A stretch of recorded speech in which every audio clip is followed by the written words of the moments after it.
Article of impeachment na isinampa kay Vice President Sara Duterte. Tinawanan lang ni Congressman Marcoleta.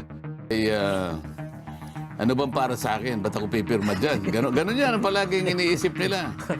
At sa grapevine, kaya ko sinasabing grapevine, ay nasabi ko, naulinigan ko lang, yung mga nasasagap kong bali-balita. Mula dun sa mga nakadikit doon. Oo, Sabi-sabi. na pagka ikaw ay pumirma, bibigyan ka ng karagdagang 100 million worth of projects. Worth of projects. Oo, at bukod pa dyan, meron ka pang X amount of AX at saka yung mga AKAP, yung pangkaraniwang ayuda na ibinibigay.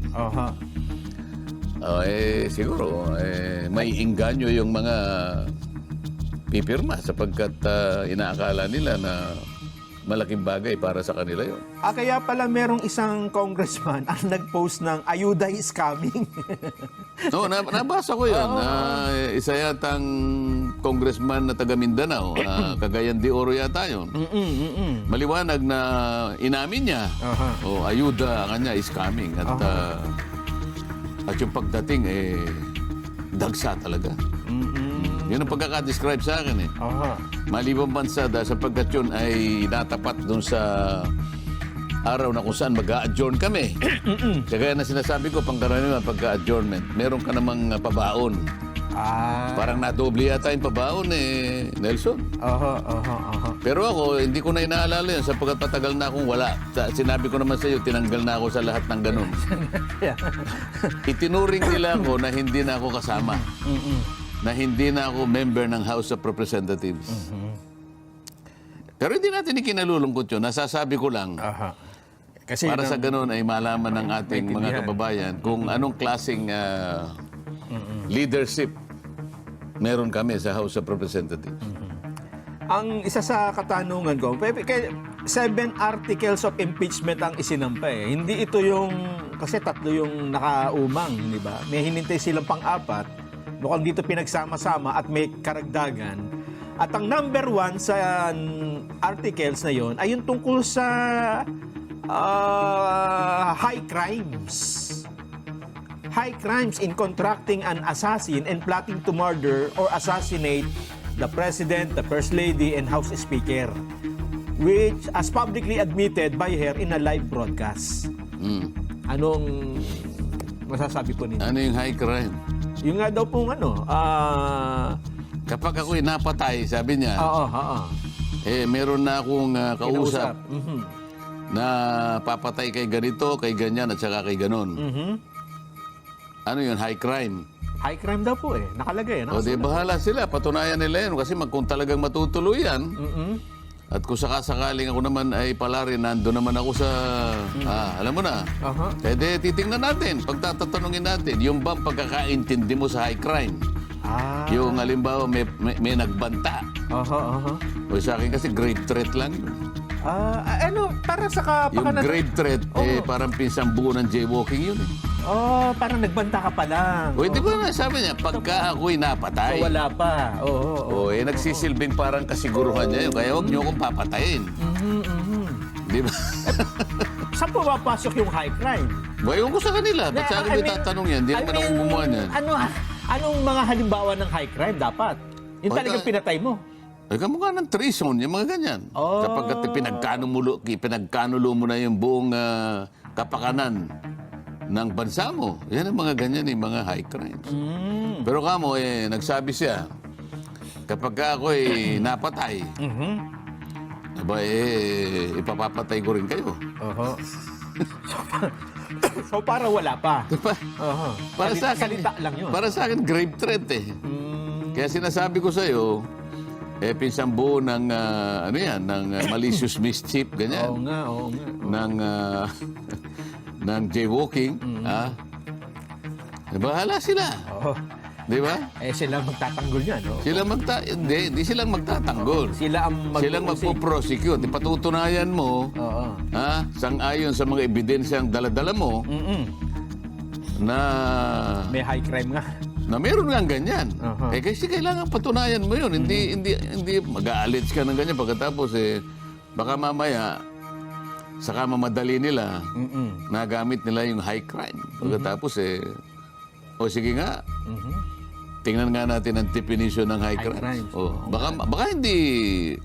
Baka hindi mag-qualify ang ginawa mong article of impeachment. Yun ang number 1 ko. O baka sa mukha mo sumabog yan. Yung number 2 ay tungkol naman Hindi sa... ko pa nabasa lahat yan, ha? Ngayon ko lang naririnig yan. Binabasa. Wala kasi akong panahon basahin yan eh. Kasabi nyo nga, storm in a teacup lang ito. Kaya ako na nagbibigay sa inyo nung teacup ko. Pangulo na nga ang nagsabi eh. Tama. Hindi ba? Paano mabubuhay ang high crime?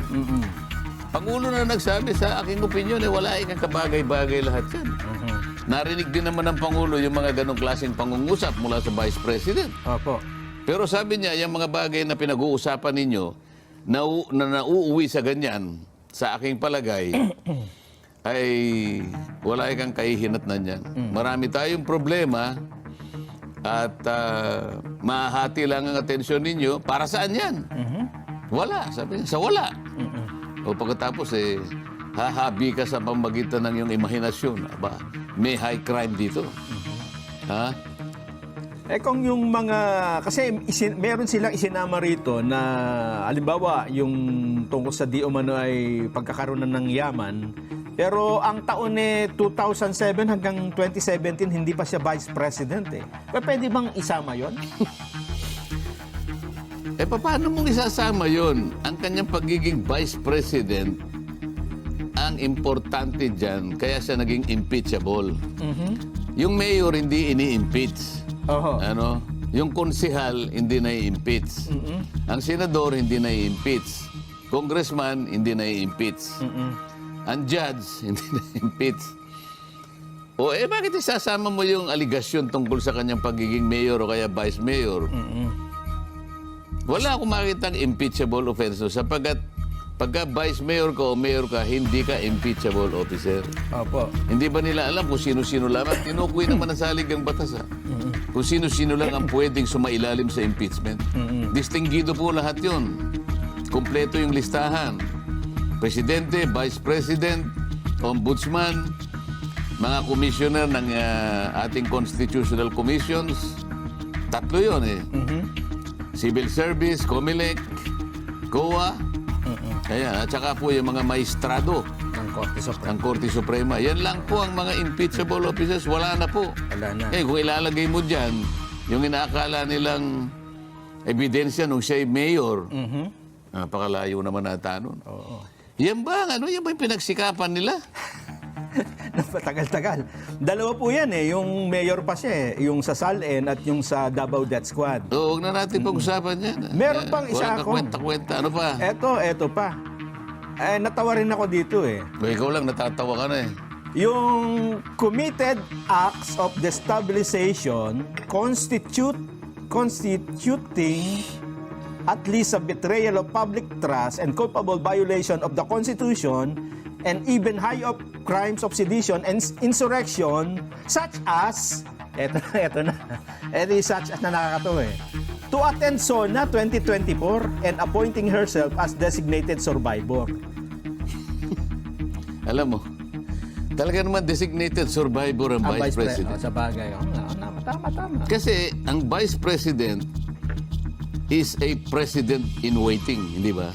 Yun lang naman yun. Yes, opo. Kaya tayo nag-imbento ng opisina ng Vice President para kung ano man ang mangyari sa presidente, ay hindi naman tayo magkakadawindang-windang. Meron kagad na Papalit. Papalit. Line of succession. Wala nga meron succession eh. Parte yun ng ating estabilidad eh. Di ba? Parte ng ating sistema bilang isang gobyerno. Kaya bakit hindi maintindihan? Kaya nga natawa ko rito.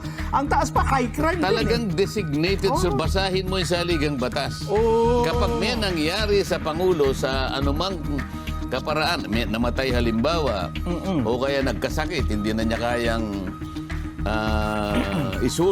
isakatuparan ng kanyang pananagutan. Apo. O kaya nag-resign. Sabay may kapalit ka agad. Designated talaga siya. Tama. Kahit hindi niya sabihin ako ang designated survivor. Oo, kaso, ang iniisip nila kasi, nakapako doon sa Netflix. Meron kasing pelikula, napanood ko yun eh. Yes.